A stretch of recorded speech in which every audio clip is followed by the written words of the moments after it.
Video like जरूर कर लीजिए और ऐसे वीडियो लगातार फ्री में पाने के लिए चैनल को तुरंत सब्सक्राइब कर लीजिए और बेल आइकन को जरूर टैप कर लीजिए ताकि आगे भी सारे वीडियो आपको मिलते रहे। यूट्यूब में फॉलो करते हैं तो प्लीज ये वाला फ्री टेलीग्राम चैनल जरूर ज्वाइन कर लीजिएगा। सारे नोटिफिकेशन सारे अपडेट यहीं पे आते हैं, ध्यान रखिए। नमस्कार दोस्तों, स्वागत है आपका वनडे एग्जाम्स बाई ज्ञान सर के इस यूट्यूब चैनल पर। साथियों, आज की इस वीडियो में हम लोग UP police constable UPSI exam के लिए मैथ्स के एक और महत्वपूर्ण सीरीज के साथ हाजिर हैं, जिसमें टॉप 10 रूल्स की श्रृंखला में एक वीडियो में आगे बढ़ेंगे। इस वीडियो में हम लोग 10 बेहतरीन प्रश्नों का डिस्कशन करेंगे। तो चलिए साथियों, शुरू करते हैं आज के इस इंटरेस्टिंग क्लास को। इससे पहले आप वीडियो को लाइक ज़रूर कर दीजिएगा और चैनल पर अगर पहली बार विजिट किए तो सब्सक्राइब करना ना भूलिएगा। साथियों, यूपी पुलिस कांस्टेबल और यूपीएसआई अगर आपको इसकी कंप्लीट प्रिपरेशन करनी है तो आप ज्ञान सर एजुकेशन एप्लीकेशन से कंप्लीट बैच को ज्वाइन कर सकते हैं। प्रक्रिया बहुत ही आसान सी है। आपको प्ले स्टोर से ज्ञान सर एजुकेशन एप्लीकेशन इंस्टॉल करने और कोर्स ज्वाइन करते समय कूपन कोड अप्लाई कीजिएगा ज्ञान सर, जिससे आपको प्रॉपर डिस्काउंट भी मिलेगा। तो चलिए साथियों, अब बढ़ते हैं अपने क्लास की ओर। देखिए, यहाँ पर पहला प्रश्न दिया गया। प्रश्न कुछ इस प्रकार है कि एक समांतर श्रेणी का 27वां और 44वां पद क्रमशः 444 और 512 है, तो 30 पदों का योगफल ज्ञात कीजिए। तो बहुत ही आसान सा प्रश्न है, आप इसको एकदम बेसिक तरीके से बना सकते हैं। अगर आप बेसिक से बनाएंगे तो भी आसानी से बन जाएगा। देखिए, समांतर श्रेणी का 27वां पद है और ये है 444। तो अगर आपको पता होगा समांतर श्रेणी में जो पदों की संख्या लिखी जाती है हमेशा होता है a+n-1 इंटू डी। अच्छा, ये चीज़ आप डायरेक्ट याद रख सकते हैं। जैसे 27वां पद बोल रहे हैं ना, तो आप इसको सीधा सीधा लिखिएगा a+26d और इसकी वैल्यू कितनी दे रखी है? इसकी वैल्यू दी है 444। आगे दिया हुआ है 44वां पद। अगर 44वां पद कह रहा है तो आप इसको लिख सकते हैं a+43d बराबर ये है 512। तो यहाँ पर देखिए दो समीकरण, ये समीकरण पहला और ये समीकरण दूसरा। आप इन दोनों समीकरण से देखेंगे तो आपको ए और डी का मान मिल जाएगा। आप कोई भी मेथड लगा सकते हैं, एलिमिनेशन, सब्स्टिट्यूशन, जो लगाना है। अगर हम इसको सॉल्व करेंगे एलिमिनेशन लगाकर, माइनस माइनस और माइनस, तो ये ए और ए कट जाएगा। यहाँ पे मिलेगा 17d बराबर 68। तो d की वैल्यू यहाँ से स्पष्ट हो गई कि d इज इक्वल टू 4 आएगा। d का मान 4 आ गया। अब d का मान कहीं पर भी रख लीजिए, जैसे समीकरण 1 में रखेंगे तो 26 चौका 104 हो जाएगा। तो a बराबर मिल गया 340। देखिए, आपको a मिल गया, d मिल गया। अब a और d मिल गया और 30 पदों का योग पूछा जा रहा है। तो 30 पद आप कैसे निकालेंगे? जो 30वां पद है, 30वां पद बड़ा ही सिंपल सा हो जाएगा। आप आराम से लिखेंगे a+29d।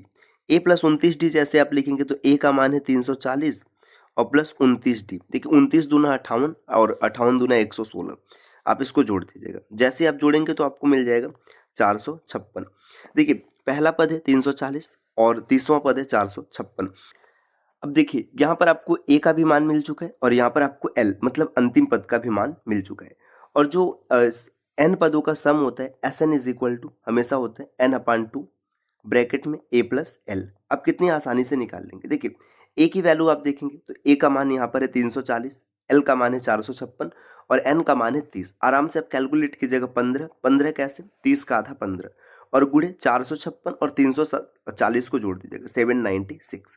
मल्टीप्लाई करेंगे तो मल्टीप्लाई कराने पर 11,940 आएगा, जो कि ऑप्शन नंबर ए में है और सी में है। तो इस प्रश्न का उत्तर बनेगा। तो कितनी आसानी से आपने इसको कर लिया दोस्तों। बस अगर बेसिक कॉन्सेप्ट क्लियर है तो आसानी से प्रश्न बनेगा। अगला प्रश्न यहाँ पर दिया, यदि 95 दिया, किसका पावर है 2.4 और गुणा है 95 की पावर 1.3 और भाग है 95 की पावर 0.99, 8 और 95 की पावर n है। तो n का मान आपको बताना है। बहुत ही आसान सा प्रश्न है। जब कभी भी बेस समान होता है तो पावर को गुणा होने पर जोड़ते हैं और भाग होने पर घटाते हैं। देखिए, सबका बेस कितना है? 95 है। तो आप आराम से लिखेंगे n इज इक्वल टू, ये पावर है 2.4 और प्लस यहाँ पर पावर है 1.3 और माइनस यहाँ पर देखेंगे 0.9989।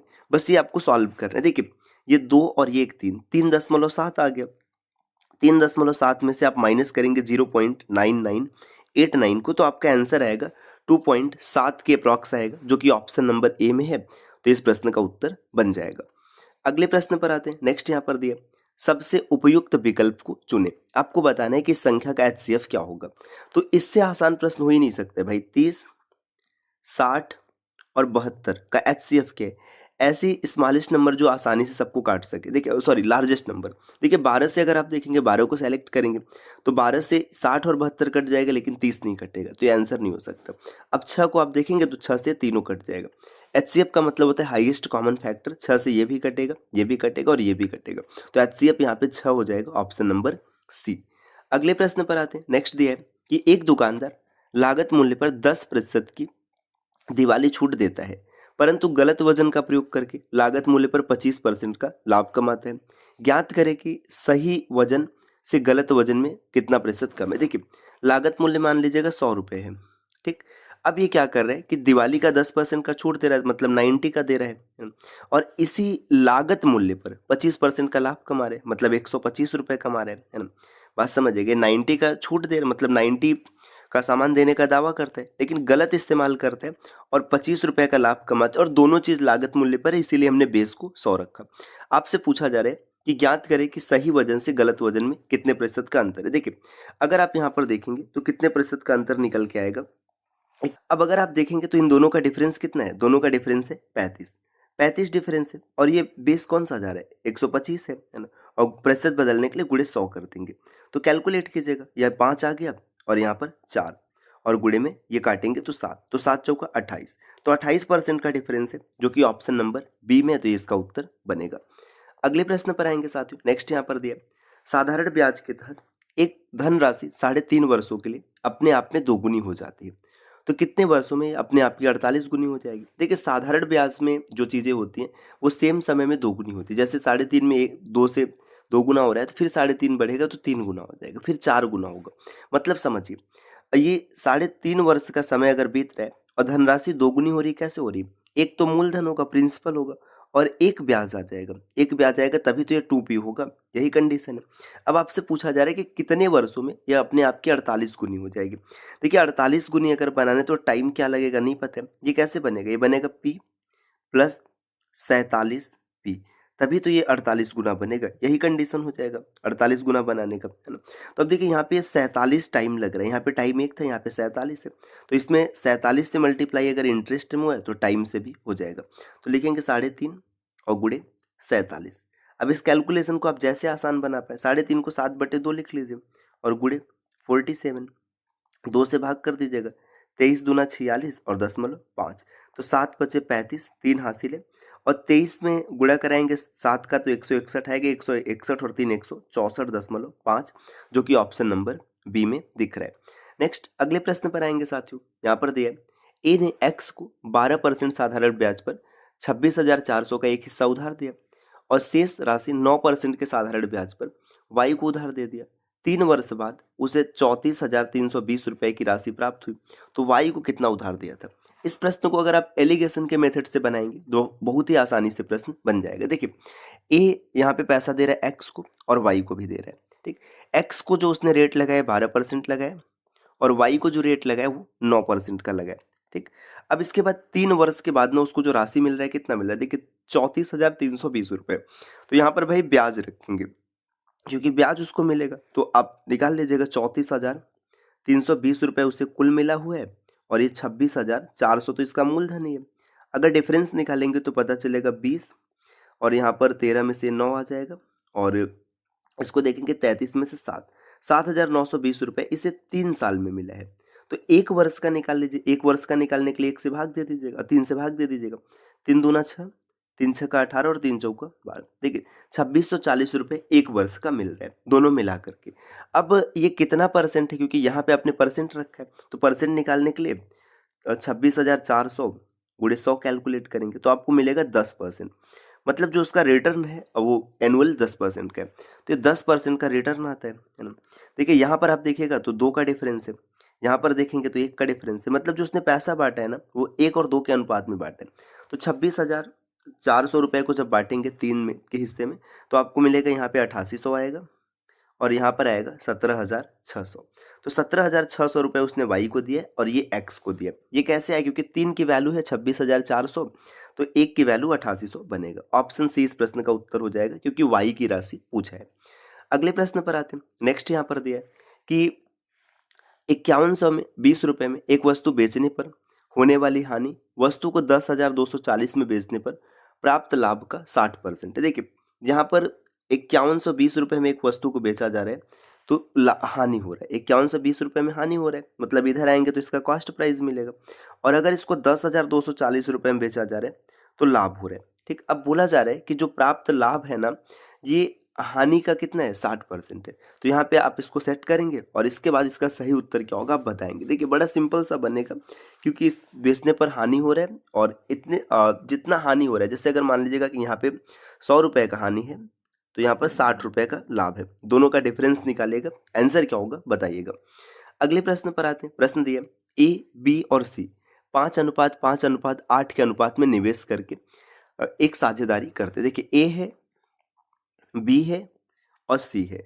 ए ने भी 5 रुपये लगाया, बी ने भी 5 रुपये लगाया और सी ने भी 8 रुपये लगाया।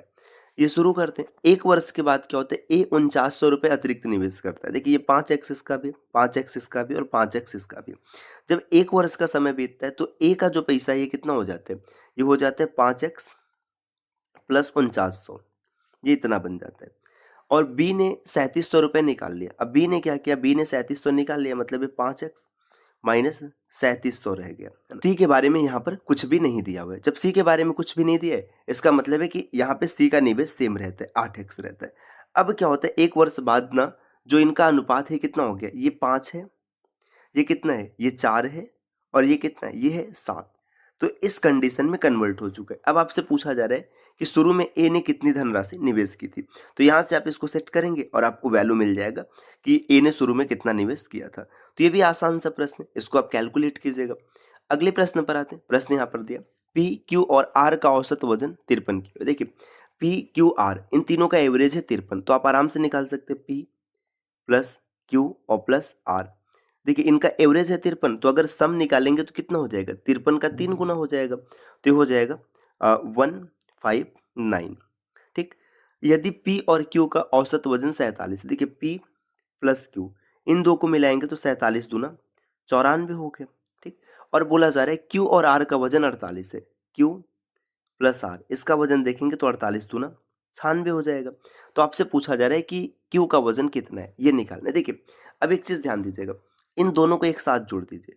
पी क्यू आर को जब जोड़ेंगे, पी प्लस क्यू यहाँ भी है, क्यू यहाँ भी है, तो 2Q और प्लस आर इन दोनों को जब जोड़ेंगे तो कितना हो जाएगा। देखिए 6 4 10 एक हासिल है और इसके बाद 190 आ गया, 190 किलो आ गया। अब समझिएगा पी क्यू और आर ये 159 है, पी क्यू आर 159 होता, लेकिन एक क्यू एक्स्ट्रा होने से 190 हो गया। तो इसमें से पी क्यू आर को निकाल दीजिएगा, तो 159 को माइनस करेंगे तो क्यू बराबर आएगा 31 kg। तो 31 आप देखेंगे ऑप्शन बी में, ये इस प्रश्न का उत्तर बनेगा। अगले स्लाइड पर आते हैं। दोस्तों अगर आपने यूपी पुलिस कांस्टेबल 2025 को टारगेट किया है और सिलेक्शन वाली तैयारी करना चाहते हैं तो ज्ञान सर एजुकेशन एप्लीकेशन से आपको इस बैच को जरूर फॉलो करना चाहिए। प्रक्रिया बहुत ही आसान सी है, आपको प्ले स्टोर से ज्ञान सर एजुकेशन एप्लीकेशन इंस्टॉल करना है और कोर्स को ज्वाइन करना है, या फिर आप चाहें तो ये नीचे स्क्रीन पर जो नंबर दिख रहे हैं इनमें से किसी भी नंबर पर कॉल या व्हाट्सएप करके भी पूरी जानकारी ले सकते हैं। तो मिलते हैं दोस्तों आपसे नेक्स्ट वीडियो में कुछ नए इन्फॉर्मेशन के साथ, तब तक के लिए नमस्कार।